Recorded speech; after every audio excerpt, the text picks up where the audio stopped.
कथा के सबसे बढ़िया रसिक कोई दुनिया में माने गए तो वो हनुमान जी माने गए। प्रभु चरित्र सुनबे को रसिया राम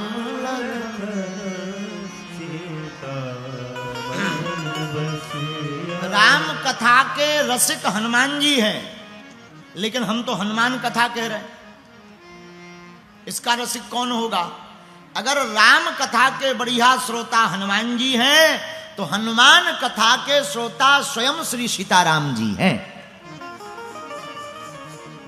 आहा, ऐसे पावन तीर्थ बागेश्वर हनुमान जी के चरणों को प्रणाम, दादा गुरु जी को प्रणाम, सन्यासी बाबा को प्रणाम, व्यास महिमा को चलाने वाले श्री वेद व्यास जी को प्रणाम, कलिकुल शेखर पावनावतार श्री तुलसीदास जी महाराज जी को प्रणाम।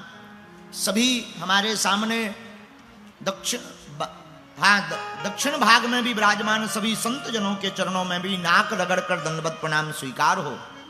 आचार्य भूदेवों को भी प्रणाम। एवं पूरे पंडाल में सुबह 10 बजे से 9 बजे से आगल पागल आकर बैठ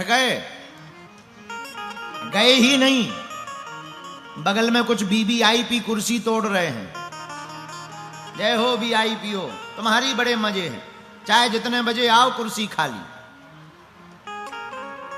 औरों को तो बेचारों को 4 घंटा पहले आना पड़ता, फिर भी धक्का मुक्की है, खिसको खिसको।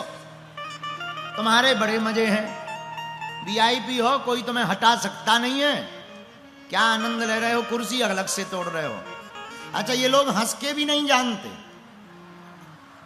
तुम्हें वीआईपी कभी भी ठहाका लगा के हंसता नहीं मिलेगा, क्योंकि इनको ये लगने लगता कहीं हम जनरल ना हो जाएं। इनको यही डर रहता है कि हम जनरल ना हो जाए, तो ये हंसते भी इतना बारीक हंसते हैं जैसे सत्तू बगल में रख दो तो वो भी ना उड़े, इतना बारीक। अगर ये हंसेंगे इतने, और ताली तो इनकी ऐसी बजती है कि घरवाली को नहीं सुनाई देती। बजाएंगे, कितनी बड़ी बात कह दो, कितनी तर्क की बात कह दो, करोड़ों की, इनकी ताली सिर्फ देखो अब बजा रहे, हमने छीलना शुरू कर दिया। सो फिर भी जो जहां विराजमान है चारों दिशाओं में, आज तो मेला जैसा लग रहा, मुरादाबाद में ऐसा लग रहा जैसे राम राज्य आ गया हो। एकदम चेहरे पर मुस्कुराहट, माथे पर टीका, जहां देखो। हम अभी बाहर निकले, एक तुरंत बोला जय श्री राम। हम डर गए, हे भगवान, हमें लगा कोई भूत आ गया पीछे। बाद में पता लगा जय श्री राम बोल रहा है।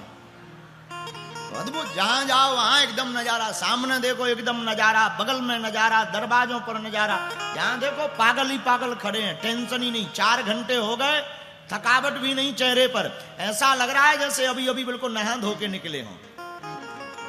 सर्वत्र जहां जहां राम भक्त दिखाई पड़ रहे, बागेश्वर बालाजी के पागल दिखाई पड़ रहे, हम एक चौपाई के साथ तुम्हारे अंदर विराजमान प्रभु को भी हम प्रणाम करते हैं। सिया राम मैं सब जग जानी, करहूं प्रणाम भैया जोरी जोग पानी। श्री राम जय राम, जय जय राम, श्री राम जय राम, जय जय राम। और प्रियजनों, देश विदेश में जो भी, हम बाद में मिल लेंगे, देश विदेश में जो भी लाइव देख रहे हैं, सबको सीताराम कहो। कैसे हो? आनंद में हो? लो, दूसरों दिन भी निकलने वालो है। कल तीसरा दिन है, कल 3 बजे से 5:30 बजे तक कथा होगी, फिर हम चले जाएंगे, तुम यहीं डले रहना, पर सीताराम कहते रहना। बोलो सीताराम, जोर से बोलो। हम लोग हनुमान कथा को सुन रहे हैं। हनुमान कथा में भी हम लोग एक चौपाई पर हनुमान चालीसा की कथा सुन रहे हैं। भगवान की बड़ी कृपा, मुरादाबाद नगर आने का, माधव नगर आने का हमारा सौभाग्य हुआ। ये हनुमान जी की कृपा तो है ही है, साथ में श्री राम बालाजी धाम नीम करोली बाबा ट्रस्ट के सभी सदस्यों की भूमिका है। और यह आयोजन करवाने की संकल्प को लेने वाले 1.5 साल से श्री अनिल शर्मा जी, उनका संकल्प कल प्रारंभ होते ही पूर्ण हो गया। उनका सपना था कि गुरुजी हर हाल में यहां आवे, और इस कथा के मुख्य यजमान श्री विनीत गुप्ता जी, उनके पूरे परिवारजन मिलकर के, सभी ट्रस्ट के सदस्य मिलकर के कथा को पूर्ण करवा रहे। लेकिन धन्य है अनिल शर्मा जी, जिन्होंने बड़ी दृढ़ता के साथ संकल्प लिया और हनुमान जी ने इसे पूर्ण कर दिया। बोलो सीताराम।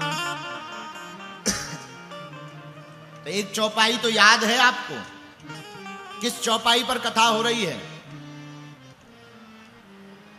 हनुमान चालीसा की चौपाई गाइए, बड़ी प्यारी चौपाई है, सब लोग गाइए। एक ही चौपाई पर कथा गा रहे हैं।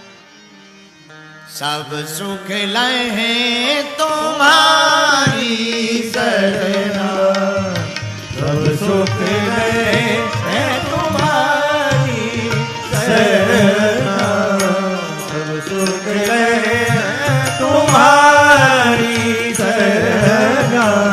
तुम रक्षक काहू डरना, तुम रक्षक काहू को डरना, तुम रक्षक काहू को डरना, तुम रक्षक काहू को डरना, रक्षक काहू को डरना, तुम रक्षक काहू को डरना, तुम रक्षक काहू को डरना, तुम रक्षक काहू को डरना।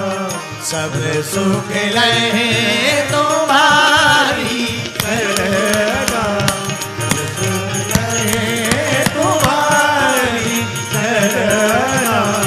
श्री राम जय राम जय जय राम, श्री राम जय राम जय राम, श्री राम जय राम जय जय राम, श्री राम जय राम जय जय राम। रघुपति राघव राजा राम, रघुपति राघव राजा राम, पतित पावन सीताराम, पतित पावन सीताराम। सब सुख लहे तुम्हारी शरणा, सब सुख लहे तुम्हारी शरणा। हनुमान जी महाराज की शरण में जाने के बाद सब सुख प्राप्त हो जाते हैं। मेरे पागलों, जिनका मन मस्त है उसके पास समस्त है। जिनका मन मस्त होता उसके पास समस्त होता। एक बात और कोड करके, ध्यान करके जीवन में उतार लेना मेरे प्रियजनों। आगे बढ़ने के लिए देखो, चरण पकड़ने के लिए गति चाहिए और प्रगति के लिए आचरण चाहिए। अगर आप चरण पाना चाहते हैं तो गति होनी चाहिए, और अगर आप प्रगति पाना चाहते हैं तो आचरण जीवन में उतारना चाहिए। लोग हमसे पूछते हनुमान जी की पूजा बतलाइए। अरे भैया, हनुमान जी की और पूजा काम आवे या न आवे, पर हनुमान जी के चरित्र के आदर्श को जीवन में उतार लिया, सब पूजा तुम्हारी पास हो गई भैया। अब तुम खूब पूजा ठोके, रोज हनुमान जी को चोला ठोके, पान का बीड़ा खवाए, खूब झंडा लगाए, पर हनुमान जी के चरित्र को तुमने जीवन में नहीं उतारा। तुम्हारी पूजा पाठ किसी भी काम की, ये तो वही बात हो गई, रात भर छिपकली कीड़ा खाने के बाद दिन में महापुरुषों की फोटो के पीछे छिप जाती है। हाँ, रात भर छिपकली कीड़ा खाने के बाद पीछे महापुरुषों के दिन में छिप जाती है। उसी प्रकार मेरे प्रियजनों, तुमने पूजा पाठ की पर आदर्श को नहीं उतारा, चरित्र को नहीं उतारा, हनुमान जी के जैसे संकल्प नहीं लिए, राम काज नहीं किया, राम राम राम राम नहीं जपा, मन से, वचन से, कर्म से, चित्त से, वाणी से समर्पण नहीं लिया, तो तुम्हारी पूजा बेकार है। इसीलिए चौपाई हमने उठाई, सब सुख लहे तुम्हारी शरण में आ जाओ। किसकी? हनुमान जी की। क्यों? तुम रक्षक काहू को हनुमान जी रक्षक बन जाते हैं। किसके? उस भक्त के जो भगवान के सहारे होता है। ऐसे समझो, छोटा सा बच्चा होता जब चलना सीखता है तो जब वह उंगली पकड़ करके माताएं चलना सिखाती हैं और बच्चा जब दौड़ने लगता थोड़ा थोड़ा, तो बच्चे की एक आदत होती, वो मस्ती में घूमता है। क्यों? क्योंकि उसे फिक्र इसलिए नहीं है क्योंकि बच्चे को पता है कि हम कितनी भी दूर चले जाएं, हमारी माँ खोज करके हमें पकड़ ही लेगी, वो फ्री रहता है। उसी प्रकार भक्त जब भगवान के सहारे हो जाता है तब भक्त फ्री हो जाता है, चिंता भगवान की हो जाती है। बोलो सीताराम। एक और उदाहरण समझो, छोटे से बच्चे को जब कभी माताएं खिलाती हैं, ऐसे ऊपर उड़ाती हैं, ऐसे ऊपर करती, बच्चा ठहाका लगाने लगता, छोटे छोटे दांतों में हंसने लगता, बच्चों को आनंद आता है। माताएं छक लेती हैं, कैच कर लेती हैं, फिर अंक में भर लेती हैं। पर कभी देखा बच्चा रोता नहीं है? वरना कभी विचार करना, छत के ऊपर खड़े हो जाना और जरा बच्चे को चिपका करके लेना, और जैसे ही तुम नीचे झांकोगे बच्चा तुरंत कपड़ा जोर से पकड़ लेगा, कहीं गिर ना जाए। छत के ऊपर खड़े होने पर जोर से पकड़ लेता, कहीं हम गिर ना जाए। छोटा सा बच्चा है, मम्मी पापा कुछ नहीं जानता, पर पकड़ेगा इतना जोर से नाखून गड़ा देगा। लेकिन वही बच्चा जब ऐसे ऊपर माताएं उछालती है ना, बच्चा हंसता है, रोता नहीं है, पकड़ता नहीं है। पता है क्यों? बच्चे को पता है वहां से गिरेंगे तो कोई पकड़ने वाला नहीं, यहां मां जब उछाल रही है तो नीचे मां है, हमें चोट नहीं लग सकती। बच्चा स्वतंत्र खेलता हुआ ऊपर जाता, नीचे आता। वैसे ही भक्त जब भगवान की शरण में हो जाता है तो भक्त भी स्वतंत्र हो जाता है, और कैच करने की और छकने की जिम्मेदारी हनुमान जी की हो जाती है। बोलो सीताराम।